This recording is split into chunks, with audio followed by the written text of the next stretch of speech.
Pues esto, mira, hace tiempo que empezó la historia. Yo estaba estudiando física, estaba tocando el saxo y era muy malo con el saxo. No es que, bueno, fuese muy malo, que no me gustaba nada ensayar y hacer escalas y todo esto.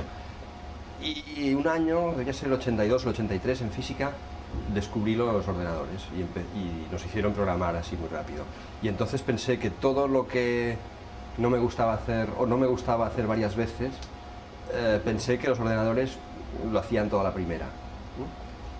Y pensé, a partir de ahora ya no tendré que ensayar más con el saxo, voy a dedicarme a hacer música con los ordenadores. Entonces esta fue mi primera idea y tardé, bueno, en fin, estuve un tiempo, ¿no? Hasta que realmente empezó a sonar. Y hasta que empezó a sonar en vivo, porque yo lo que me gustaba del saxo era improvisar. Pero digamos que durante todos los 80 estuve estudiando por mi cuenta, obviamente, porque te estoy diciendo aquí en España, en aquella época no estudiando en libros y tal. Y empecé, digamos, a producir de alguna manera a finales de los 80. Fui a algunos congresos y vi que no iba tan desencaminado, ¿no? Es decir, había hecho un programa que improvisaba, que escuchaba y tocaba con músicos. Yo en aquel momento estaba en un grupo en Madrid que se llama Los Clónicos y habíamos hecho ya conciertos de, bueno, trompetas, saxos y mi ordenador tocando junto con los demás. Imagínate, si ahora esto suena extraño, pues en aquella época suena tan extraño que ya como que daba igual, ¿no? Sí. No se entendía nada. Y bueno, esto fue así. Después, en el 92 volví a Barcelona, que es donde había estado toda la vida, excepto los últimos 8 años. Y me volví a encontrar con un viejo amigo, que era Marcelí Antúnez, que se había ido de la Fura y estaba un poco cabreado. Y entonces pensamos que íbamos a hacer algo juntos. Esto fue en el 92. ¿Estaba cabreado? Bueno, estaba cabreado porque bueno, se había ido, no le gustaba muy bien cómo había ido todo y entonces estaba reorganizando su carrera. Si estoy cabreado, igual no hace falta ponerlo. Y entonces, recuerdo perfectamente, había una beca, una convocatoria de instalaciones urbanas y recuerdo pues un día Marcelí y yo comiendo, intentando pensar qué es lo que él sabía hacer, qué es lo que yo sabía hacer y qué podíamos hacer los dos juntos, ¿no? Y entonces, como que él en aquel momento estaba haciendo esculturas de carne y yo hacía los programas que escuchaban, dije, pues ¿por qué no hacemos una escultura de carne que escuche? Y así empezamos a trabajar y así estuvimos trabajando un tiempo, bueno, bastantes años juntos. Lo curioso de todo esto estoy hablando del 92, que no había internet, es que no sé si estábamos convencidos o no, pero pensábamos que nos habíamos inventado el arte digital. Y fue cuando empezamos a ir a festivales que nos dimos cuenta, hombre, que lo que habíamos hecho sí que era muy especial, pero que había más gente que hacía cosas parecidas. Esto, claro, hoy es algo que a ningún estudiante le puedes tolerar, ¿no? Es decir, que no sepa las referencias, pero en aquel momento, bueno, igual no nos lo teníamos que haber tolerado, pero fue como fue, es decir, yo venía de un sitio, sabía bastante de música con ordenador, pero no tenía ni puta idea de todo lo demás. Y Marcelí venía de lo suyo y de ordenadores no tenía tampoco ni idea. Y entonces llegamos allí como, dijo, hostia, hay más gente que hace estas cosas, porque hasta ya nos pensábamos hacer un manifiesto sobre lo que es el arte digital. Hoy ya no lo tendría tan claro, pero en aquel momento dijimos, vamos a hacer un manifiesto sobre interactividad y arte digital. Y con los meses vimos que no éramos los únicos en el mundo, que tampoco había tanta gente, pero que no éramos los únicos. Bueno, lo cual puede ser bueno o malo también, ¿no? O sea, no tiene por qué ser negativo. No, pero lo que te digo es que cambia mucho la época entonces, claro, de la de ahora. Sí. Es decir, hoy no se puede ser un inculto. Eso sí, claro, claro, indudablemente. Bueno, ahora que hablabas de Marcelí Antúnez, te quería preguntar también por tus colaboraciones con Cígate, con la Fura del Baus, con la Fura del Baus. Ya, pues, bueno, ya digo, como ya digo, empezó con Marcelí, estuvimos unos años haciendo varias obras, y conforme hacíamos más obras, digamos que nuestras relaciones se iban deteriorando. Y entonces en Afasia, que fue la última que hice con Marcelilla, dijimos, bueno, nunca más, y se ha acabado. Mientras había hecho cosas con Konig, más pequeñas quizá que con lo de Marcelí, porque así que lo de Marcelí era un rollo más de ponernos juntos y empezar a buscar algo. Con Konig yo diría que era más tecnológico, es decir, mira, esto que funcione, ¿ves? Y en este sentido con Marcelí hacíamos muchas veces el guión. Bueno, el guión no es que hubiera guión, pero es decir, pensábamos las cosas conjuntamente. Con Konig hice 2 cosas, y una se llama IOZN y otra que se llamaba Cápsula K. Todo esto, supongo que debía ser 96, 97, 98. Pero mis colaboraciones con Konig, ya digo, son más puntuales, más limitadas. Y en cambio con la Fura, la verdad es que he tenido 2 colaboraciones, pero han sido más o menos lo mismo. Y ha sido aquella que me fue mejor, en el sentido porque era un proyecto más grande y era totalmente mío. Es decir, con la Fura empecé a trabajar con ellos en el 97. Un día nos vimos en una fiesta y decían, oye, ¿querrías hacer algo para hacer música por internet? Y yo era un tema que lo había visto algo en Holanda unos meses antes y decía, joder, esto hay que hacer algo. Había visto una cosa muy sencilla en Ámsterdam, de un pitido que estaba controlado desde 2 sitios. Dije, joder, qué mal suena, pero qué posibilidades tiene esto. Esto debía ser el 96. ¿no? Internet no era una cosa muy famosa, pero bueno, ya sabíamos lo que era, ¿no? Y dije, claro que quiero, ¿no? Y tengo ideas. Y me dijeron, hacemos algo que la gente mande unos ficheros MIDI por email. Y dije, no, tú déjalo, déjame y ya pensaré, ¿no? Y entonces surgió Fmol y en este sentido, es decir, aunque digamos que me aproveché mucho de la publicidad y de todo lo de la Fura, yo creo que Fmol lo considero, digamos, una pieza 100% mía, ¿no?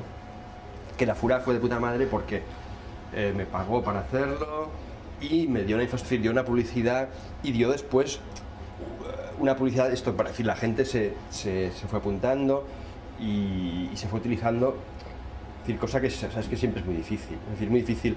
Uno hace algo y como que tiene que competir con 100.000 millones de cosas y todo el mundo no tiene nada de tiempo. Es decir, al final lo que pasa con estas cosas es que se mueren ahí en el ciberespacio. Y en este sentido Fmol fue muy bien. Además, Fmol cuenta con colaboraciones en todo el mundo. Bueno, el proyecto consistía en hacer un programa con el cual quien quisiera pudiera participar en la música de una obra. Entonces, hay muchas historias con esto. Hacía falta más dinero. Bueno, yo dije, es que esto es mucho trabajo y más dinero. Entonces dijeron, vamos a llamar a la SGAE, que siempre nos financia todo. Yo dije, no, tío, pero es que esto es un proyecto de copyleft y es de creación colectiva y tal. No te preocupes, que esto la SGAE lo maneja muy bien. Hay que decir que en el 98, 97, la SGAE no estaba demonizada como lo está hoy.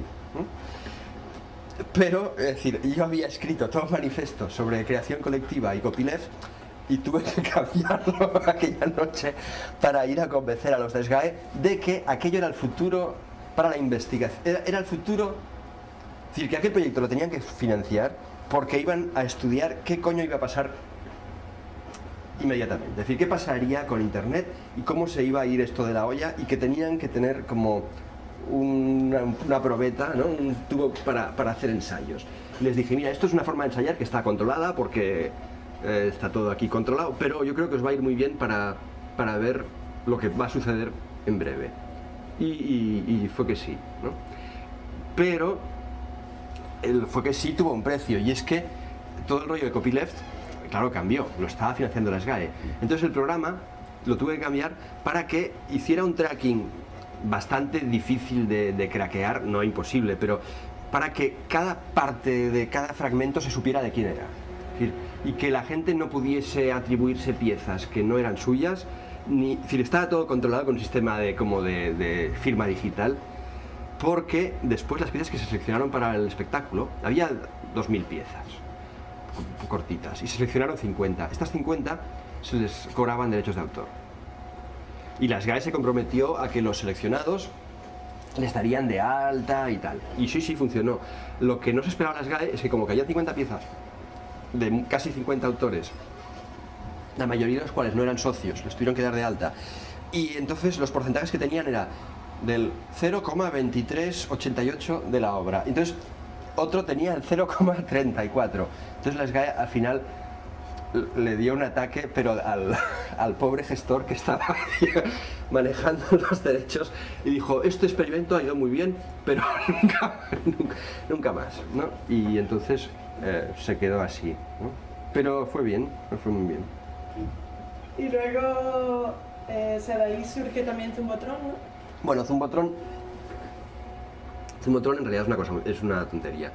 Zumbotron es Carla Espadrisa que quiere presentar Efemol y piensa en un envase que le vaya bien. Y entonces decía, vamos a hacer algo que la gente se mueva con el sonido. Y entonces se hizo una primera cabina pequeña, que era como de teléfonos, que era muy difícil entrar, y se presentó en el Sonar. Y tenía un altavoz muy grande ahí debajo y realmente era muy difícil entrar, pero una vez estabas dentro y estaba el Efemol allí metido, aquello era pero mortal, es decir, te rompe. Y estaba al lado de otras instalaciones y la gente se quejaba todo el rato. Esto fue en el Sonar 90 y no me acuerdo. Y después la Furia consiguió más dinero y hizo un Zumbotron más grande. Y este Zumbotron más grande era para 4 o 5 personas. Entonces yo hice una exposición hace, no sé, 5 o 6 años ahí en la calle Hospital, ¿cómo se llama? ¿En San Agustí? No, en Convent la Capella dels Àngels. En la Capella dels Àngels, y trajimos el Zumbotron y hubo que parar el tráfico, el ayuntamiento tuvo que parar el tráfico porque el Zumbotron pesaba no sé cuántas toneladas, tuvo que venir una grúa gigantesca, lo metió ahí dentro, pero vamos, el Zumbotron es más una cosa de envoltorio, ¿eh? No se puede decir que sea una obra, es un envoltorio que es bonito, pesa toneladas, te metes dentro y había el Efemol ahí dentro.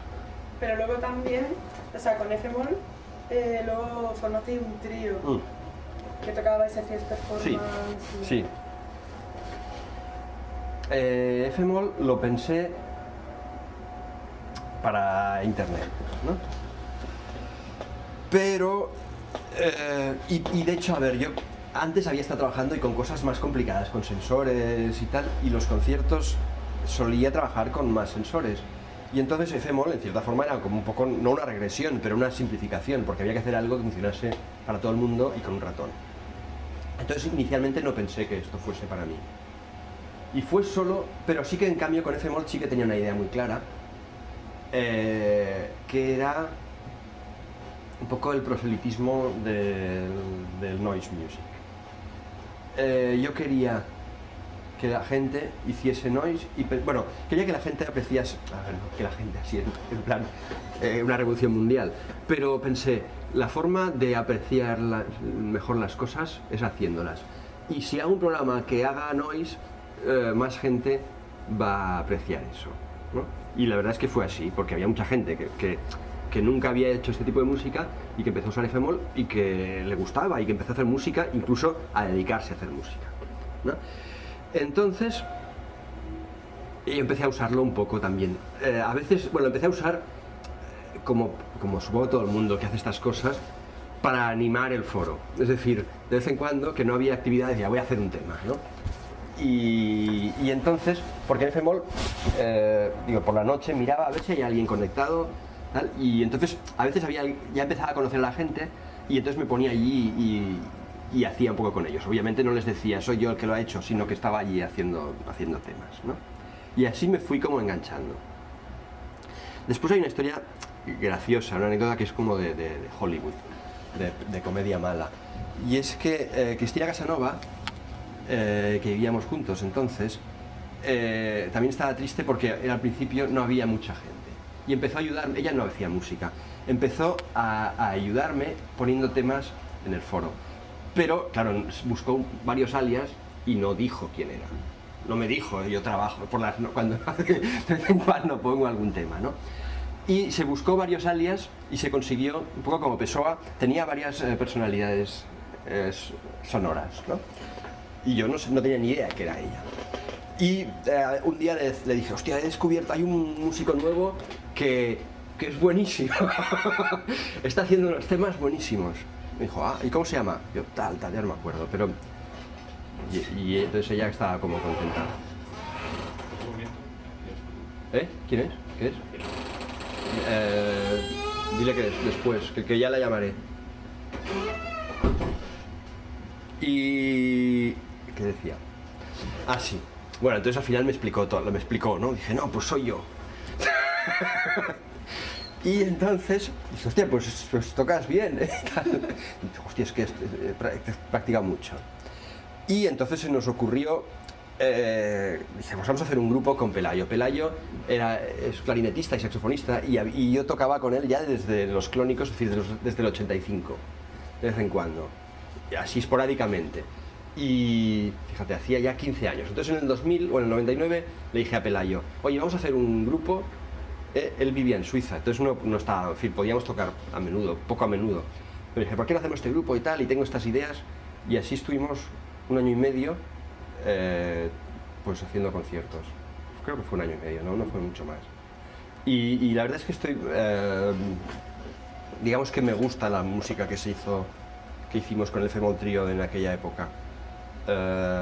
Y entonces teníamos el F-Moll proyectado en 2 grandes pantallas, lo que estábamos haciendo en nuestro ordenador, porque como la interfaz de F-Moll, digamos, es bastante especial y la gente lo veía, y esto añadía pues al problema típico de la música electrónica, de qué es lo que están haciendo y qué está pasando, ¿no? Entonces se veía todo aquello y yo creo que fue bien.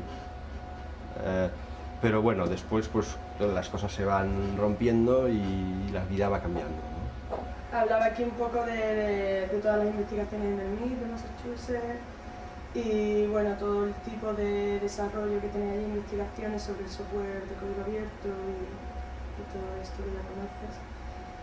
Y quería preguntarte más en concreto, bueno, tu opinión sobre todo este tema en general, pero sobre todo que si crees que esto está dando un giro a la política impuesta en Internet y...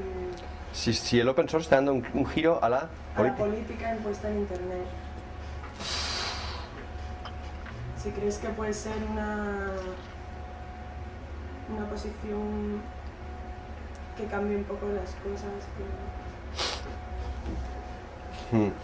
Bueno, a ver, mi posición obviamente es decir, es totalmente a favor, pero yo no diría que soy un militante muy activo, ¿no? Es decir, en este sentido, sí, que sí, debo reconocerlo, no soy un militante que dedique mucho tiempo a la lucha por el open source, ¿no? Ya digo, cuando empecé lo de F-Moll tenía claro que las cosas iban que todo esto, bueno, yo más que en aquel momento no me preocupaba, mi preocupación no era tanto el open source, o la idea inicial no era tanto el open source, sino por ejemplo el sampleado y los derechos sobre la música, y tenía claro que esto no podía ir como me imaginaba que iría, porque ya se estaba hablando mucho de si se puede samplear y no, y lo que estaba claro es que el medio tenía que iba para otra cosa, es decir, que el medio, que lo digital combinado con internet iba a dar una explosión, y que era una explosión totalmente razonable, y que por lo tanto había que revisar, digamos, las leyes tal como eran, porque las leyes, es decir, primero se hacen las necesidades, pues después se legislan, y no tendría que ser al revés. Entonces, en el campo de la música todavía no sé muy bien qué va a suceder, pero lo que está claro es que las posiciones, digamos, del siglo XIX no tienen ningún futuro. Y en el campo del software, quizás sí que es más importante en lo que puede pasarle a esta sociedad. Es decir, la sociedad cada vez está peor y afortunadamente, quiero decir, el open source da un poder, digamos, que no es trivial. Digamos, el software es muy importante en el mundo y el hecho de que gran parte de este software se considere libre y de dominio público, yo creo que todavía no ha dado, quiero decir, todavía no ha dado el peso que puede dar. Quiero decir, a ver, es complicado esto, porque, y no lo había pensado, pero digo, por un lado, es obvio decir que estamos cada vez peor y no haya intención de que sean los gobiernos los que vayan a reparar esta situación. En este sentido, aunque no sé muy bien cómo puede suceder, es decir, es posible que la revolución, si es que suceda en este terreno. No sé muy bien cómo, ya te digo, y no soy un militante que esté todo el día haciendo esto, pero es un arma de un poder incalculable, ¿sabes? Entonces es una de las armas que tiene la humanidad para luchar contra lo que puede suceder, contra lo que los gobiernos y las compañías quieren que suceda en este mundo. No sé muy bien cómo puede suceder esto, pero creo que el open source es realmente algo importante. Vale, hablamos dentro de la universidad ahora, ¿vale? El ejemplo del MIT, ¿no? Es un poco un ejemplo de cómo dentro de la universidad, ¿no? El gran templo de saberes, cómo se desarrollan pues, proyectos bastante vanguardistas, ¿no? En el relacionamiento del arte, la tecnología y todo esto. Y bueno, pero a la misma vez, a la vez que aparece internet, que se hacen, los ordenadores son más asequibles y cualquiera puede montarse un estudio en casa, ¿no? ¿Cómo crees que puede influir o modificar esto el desarrollo e investigación de las vanguardias? ¿Crees que sigue siendo la universidad el gran templo de investigación vanguardista? ¿O crees vale. que vienen en casa? ¿Sabes qué? Ya. Bueno, primero habría que definir qué entendemos por las vanguardias hoy. Yo no creo, esto sería un tema muy largo, no creo en el arte, es decir, no creo que lo que estemos haciendo tenga necesidad de entroncarse con la historia del arte. La historia del arte tiene su historia y algunos la cerraron y a mí eso me parece bien. Entonces, eso por un lado. Lo que sí que es obvio es que, sea arte o no lo sea, o no necesite serlo, digamos, hay una producción, hay una creación y hay no sé si avanzar, pero un hacer algo, ¿no? Entonces, sobre si la universidad sigue teniendo algún peso en todo esto, sí que tiene alguno, pero no el más grande, yo diría ahora. Y eso es bueno. Es decir, de hecho, esta democratización de los medios empezó, yo diría, no sé, hace 15, 20 años y cada vez se ha notado más, ¿no? Lo que ocurre es que conforme se democratizan más, parece que sí, que hay como una necesidad de inventar algo más complicado que no puedes tener en tu casa, ¿eh? Y es un poco, vale, ahora si montamos, pero eso no es cierto, es decir, todo lo que se está haciendo, sea más o menos raro, quiero decir, a ver, lo que sí que es cierto es que si quieres hacer algo muy diferente necesitas más conocimiento que la mayoría. Pero por un lado, este conocimiento es público. Es decir, basta con leer, ¿no? Y buscar. Por consiguiente, en principio cualquiera tiene acceso, es decir, cualquiera no tiene acceso a fabricar bombas atómicas, pero sí a hacer las cosas punteras que se están haciendo en este ámbito. Y el hardware que se utiliza también es normalmente bastante sencillo. Luego, creo que es posible, digamos, el liberar y lo que es cierto, claro que hace falta medios, hace falta dinero, pero eso también es relativo. Es decir, la mayoría de grandes empresas del sector siguen siendo, es decir, y es un topicazo, pero siguen siendo hechas por dos ex estudiantes, ¿no? Con lo cual, los medios, bueno, es relativo. Es decir, montar a una empresa le dices, móntame esto, y te dice, esto vale 10 millones. Dos estudiantes te dicen, no, yo lo hago este fin de semana y a lo mejor después gano 10 millones, ¿no? Entonces, creo que no hace falta una infraestructura inmensa para hacer la mayoría de cosas, para hacer cosas interesantes. Por otro lado, sí, paradójicamente, los centros más importantes gastan infraestructuras demenciales. Es decir, el Media Lab, digamos, para que funcione, para que su máquina avance, consume un montón, ¿no?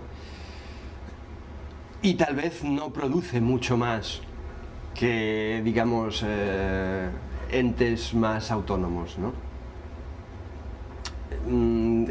Con esto no quiero decir que no esté bien que haya centros como el Media Lab, pero lo que está claro es que no mucha gente tiene acceso a él, a este o a centros comparables, que son centros que crean una especie de aura al que está allí, que le da ciertas ínfulas y superioridad, cuando en realidad, cuando ya digo, decir, hoy el conocimiento es una cosa universal y se puede saber lo mismo estando en tu casa que estando allí.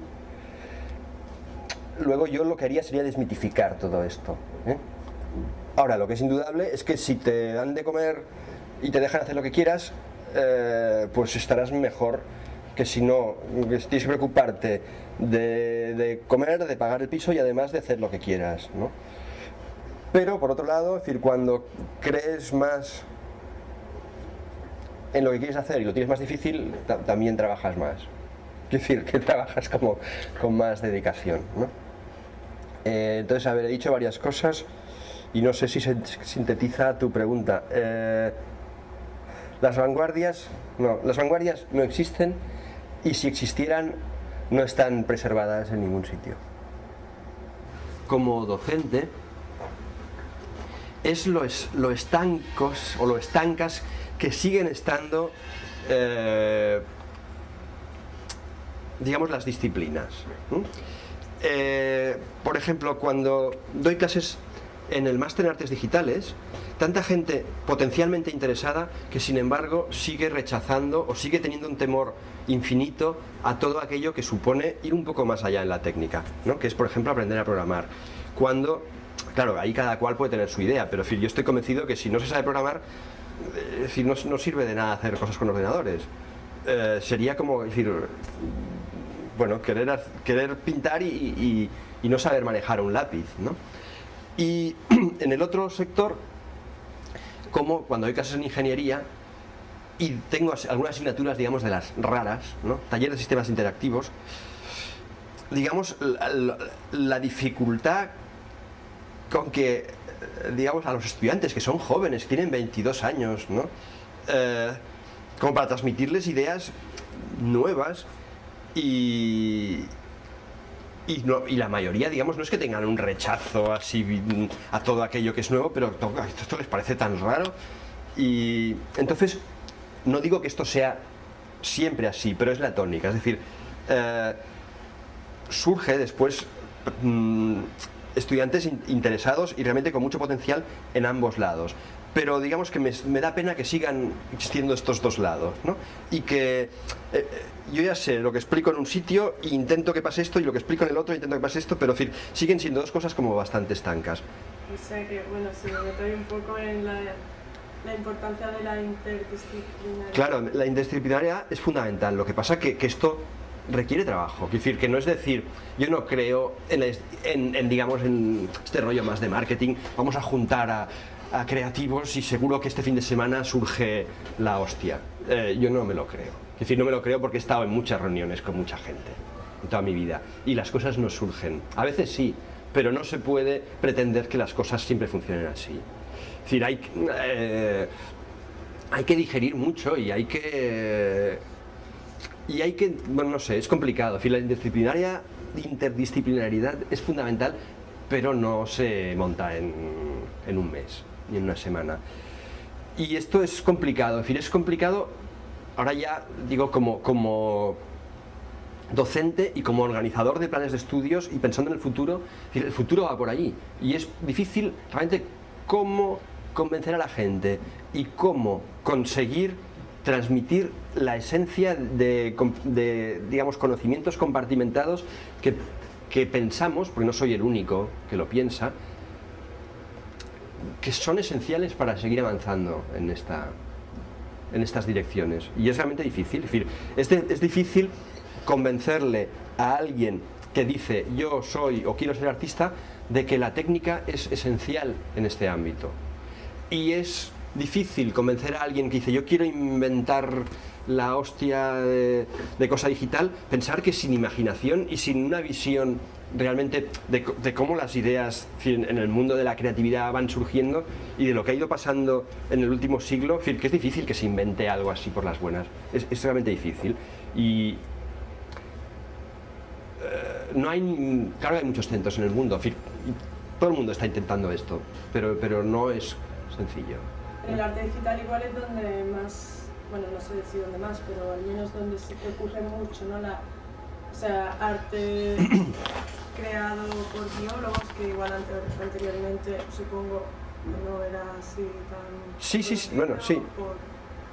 ¿No? Dentro del mundo del arte sí que ocurre mucho esto, ¿no? Bueno, ya te digo que yo volvería a discutir esto del arte, pero sí. Pero es que es... Pero si no es arte, ¿cómo lo llamarías todo eso cuando dices creatividad o algo novedoso o algo así? Depende, no sé, hay cosas que se hacen pensando que pueden servir para algo y que van a llevar a otra cosa, entonces yo no diría que esto es arte. Hay cosas que se hacen simplemente porque uno tiene necesidad de hacerlas. Y vale, esto ya depende de la necesidad de cada uno, cómo etiquete sus necesidades, pero no porque alguien tenga necesidad de hacer algo, necesariamente tiene que ser arte. ¿Cómo ves el panorama en relación a este arte de tecnología en España, Barcelona, por supuesto? Y, bueno, en principio, ¿cómo lo ves aquí? ¿Dónde? Aquí. En España, a nivel nacional, Barcelona, por supuesto. ¿Cómo ves también la implicación, o sea, cómo ves el papel del artista, la facilidad para moverse, la implicación de las instituciones? Vale. La producción. A ver, ahora debo confesar que tengo un desconocimiento bastante grande de lo que sucede en España. No siempre lo he tenido, pero últimamente lo tengo. Digamos que conozco más lo que sucede en Barcelona y conozco más lo que sucede en Europa y en el mundo. Igual me equivoco, pero durante cierto tiempo en España he visto un cierto... no sé cómo lo llamaría... la situación que había hace un tiempo no me gustaba, me parecía muy retrógrada, pero retrógrada no tanto en el sentido de las instituciones, sino incluso en el sentido de los teóricos y digamos del conocimiento. El conocimiento sobre estos temas, que no sé si llamaremos arte o no, en España, ya digo, me parecía retrógrado porque me parecía, y esto es algo que siempre lo digo, demasiado vinculado a la historia de las artes plásticas, cuando creo que es que no tiene nada que ver. Y entonces, institucionalmente, digamos que me disgustaba el aire que se le daba a todo. Institucionalmente, las cosas están relacionadas, porque cuando las instituciones tienen buena voluntad, llaman a los supuestos teóricos para que les aconsejen. Y entonces, ya digo, la situación en España, que puede que haya cambiado, no me ha sido nunca muy gratificante, o no me ha satisfecho demasiado. Entonces, sin duda que hoy en día, como sucede en todas partes, afortunadamente esto ya está más en manos de... Es decir, se ha liberado, ¿no?, de los colectivos que son los que realmente hacen cosas y no de las personas que hablan de ello. Pero como que cada vez, lamentablemente, estoy más ocupado, cada vez tengo menos contacto con estos colectivos y por consiguiente no sé exactamente qué es lo que está sucediendo. Sí que sé, claro que conozco algunos colectivos y tal, pero no puedo hablar con un gran conocimiento de causa, ¿eh? Espero que sea como en todo el mundo y que, digamos, se haya liberado finalmente la creación de los que hablan sobre la creación, ¿eh? Y que por lo tanto se haya desinstitucionalizado. Pero claro, por otro lado, está claro que las ayudas van bien y yo mismo, pues ya te digo, estoy en la universidad y por consiguiente no puedo decir, no, yo es que paso de todo y me busco la vida, no. Pero es difícil, es decir, la tarea institucional de qué es lo que hay que defender, qué es lo que hay por aquello por lo que hay que apostar y tal, creo que es una cosa complicada, ¿no? A menor escala, es decir, yo puedo ver en ello y realmente a veces no sé muy bien qué es lo que hay que hacer, ¿no? Esto por un lado. En cuanto a la situación, por ejemplo, en Barcelona, que conozco un poco más, y que claramente a nivel publicitario parece que es maravillosa. No es tan maravillosa como se nos quiere decir, pero sí que es, digamos, bastante notable si se mira, quiero decir, a nivel europeo, a nivel mundial, ¿no? El por qué son fruto de muchas cosas, es decir, por un lado, digamos, la política de marketing del ayuntamiento ayuda en esto, es decir, en este sentido tienen buena vista, no entro en juzgar, digamos, si lo que hacen está bien o está mal, pero vista sí que tienen. Y entonces, digamos, parte de la nueva imagen de Barcelona es la nueva Barcelona digital y la creación, ¿no? Y después yo creo que algunas instituciones, es decir, Angar, nosotros mismos, como el IWA, junto con las que se van creando de forma más autónoma, realmente están ayudando a que... Bueno, están mucha gente que quiere venir a Barcelona, ya sea por las películas o por lo que sea, es decir, la gente llega aquí y realmente se está creando un caldo de cultivo y una cierta marca, incluso creo que ya al margen del marketing oficial, que puede ir bien. Lo que ocurre es que, claro, todo es finito y es como el máster, es decir, cada año llegan 40 estudiantes, de los cuales 20 quieren quedarse. Claro, es decir, claro que hay sitio en la ciudad, pero no hay sitio en lo digital, ¿no? Es decir, no hay trabajo para todo el mundo, porque, quiero decir, Barcelona, vale, es Barcelona, pero no es el mundo. Es decir, estas cosas son claro, difíciles de gestionar, pero bueno, por otro lado está claro que cada vez hay más gente que viene de muchos sitios, que tiene ideas, que hace cosas y que además quiere quedarse un tiempo, y esto está haciendo que yo creo que la situación aquí sea muy buena, es decir, sea comparable a la de países como Holanda o Alemania, por poner quizá los dos, Suecia, Dinamarca, no, Finlandia, ¿no? Los países que creo que están dando más actualmente. Rusia también, pero Rusia ves de una forma mucho más no institucional, es decir, mucho más libre. No sé. Vale.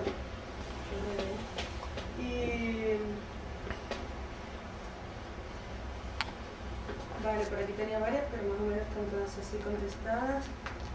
Y bueno, saltando un poco a otro tema, ¿cómo consideras el tema de la profesionalización del artista? ¿Crees que...? ¿La profesionalización del artista? Sí. Claro, depende de lo que entiendas por esto. Así dicho suena muy mal, ¿no? Pero desde mi punto de vista creo que es estrictamente necesario. Es Es decir, si ya te digo, pienso que lo de artista no hace mucha falta, que para llegar a hacer algo hay que profesionalizarse, dependiendo de lo que es lo que uno entienda por esto, pero en el sentido de saber. No sé si quieres plantearme la pregunta de otra forma. Me planteaba como, porque muchas veces dentro de este mundo, ¿no? Este mundo de las artes digitales, lo que se denomina como así, mucha gente acaba, como en tu caso también, ¿no? Acaba trabajando como profesor o investigación o todo ese tipo de cosas. Pero ¿qué ocurre cuando alguien quiere dedicarse solo a esto, ¿no? Exclusivamente pues porque no se le da la enseñanza o no le apetece o no, es como estos casos. ¿Qué ocurre con estos casos? Un ejemplo muy bueno de esto es Roc Parés, que siempre que las charlas habla un poco de... Ya, pero Roc Parés no ha abandonado la carrera, la docencia. Él explica que no la ha abandonado un poco por esto, por la dificultad. Ya. Pero bueno, te pregunto por tu opinión, no por la de... Hombre, está claro que más por lo que he dicho antes, que es decir, si las cosas se han liberado, está claro que no hace falta estar en la universidad para hacer cosas. Lo que sí es cierto es que es complicado la subsistencia, y entonces esto por un lado. Por otro, no voy a dar nombres, pero estoy pensando intentando pensar cuántos, digamos, artistas profesionales consiguen estar, no diría en el candelero, pero consiguen estar en la vanguardia, y ahora ya no digo de la opinión pública, sino de realmente de la creación, digo al margen de lo que la opinión pública pueda pensar, ¿no? A ver, realmente es que las preguntas que haces, y si nos ponemos a pensar, son muy complicadas. Sí. Habría que pensar, es decir, ¿hay alguien o algún estamento o algún sector que tiene, por así decirlo, la verdad? Es decir, cuya opinión valga más que la de los demás.